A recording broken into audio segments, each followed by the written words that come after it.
Hi സുഹൃത്തുക്കളെ, നമ്മുടെ axis BS6-ന്റെ ആ ഒരു ഹൈഡ്രോളിക് ടൂള് നമ്മുടെ ഇത്രയും സ്റ്റോക്ക് വന്നിട്ടുണ്ട്.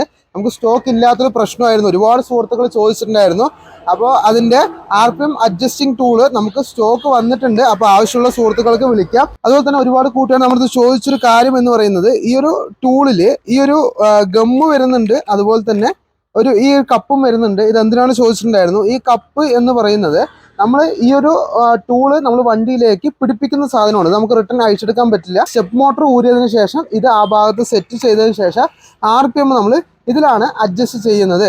അതുകൊണ്ട് തന്നെ ആ സ്റ്റെപ്പ് മോട്ടറിൽ വെള്ളം കയറി എന്തെങ്കിലും ഡാമേജ് ആവുമോ എന്തെങ്കിലും ചെയ്യാതിരിക്കാൻ വേണ്ടി സ്റ്റെപ്പ് മോട്ടറിൽ ഇതുപോലെ ഇത് കൃത്യമായിട്ട് ഇങ്ങനെ കയറ്റി വെച്ച് ഈ ഒരു ടാഗ് ടൈറ്റ് ചെയ്ത് വെച്ച് കഴിഞ്ഞാൽ ആ സ്റ്റെപ്പ് മോട്ടർ ഡാമേജ് ആവില്ല. അതിന് വേണ്ടിയിട്ടാണ് ഇത് വരുന്നത്. അതുപോലെ തന്നെ ഇത് പുറത്തോട്ട് അല്ലെങ്കിൽ ചിലത് ടൈറ്റ് കുറഞ്ഞുണ്ടെങ്കിൽ നമുക്ക് ഈ ഒരു ഗമ്മ് വെച്ച് കുറച്ചൊന്ന് ഒട്ടിച്ച് വെക്കാൻ സാധിക്കും. അതിനാണ് ഈ ഒരു സാധനങ്ങളൊക്കെ വരുന്നത്. അപ്പോൾ ഇത് ആക്സിസിന് മാത്രമല്ല ഈ ഒരു ടൂൾ യൂസ് ചെയ്യാൻ സാധിക്കുക. സുസുക്കിയുടെ BS6 സ്കൂട്ടറുകൾക്കും അതുപോലെ തന്നെ ബൈക്കുകൾക്കും RPM അഡ്ജസ്റ്റിംഗ് ടൂൾ യൂസ് ചെയ്യാൻ പറ്റും. അതുപോലെ തന്നെ യമഹയുടെ ഫസീനോ 125 അതുപോലെ തന്നെ റേസഡാർ 125 BS6-നും ഈ ഒരു ടൂൾ യൂസ് ചെയ്യാൻ പറ്റും. അതുപോലെ തന്നെ NS BS6 125-നും BS6 160-ക്കും ഈ ഒരു ടൂൾ യൂസ് ചെയ്യാൻ പറ്റും. അപ്പോൾ നമ്മുടെ അടുത്ത് ഇത് സ്റ്റോക്ക് നിറയെ വന്നിട്ടുണ്ട്. അപ്പോൾ കൂട്ടുകാർക്ക് ഇത് താഴെ കാണുന്ന നമ്പറിൽ വിളിച്ച് ഓർഡർ ചെയ്യാവുന്നതാണ്.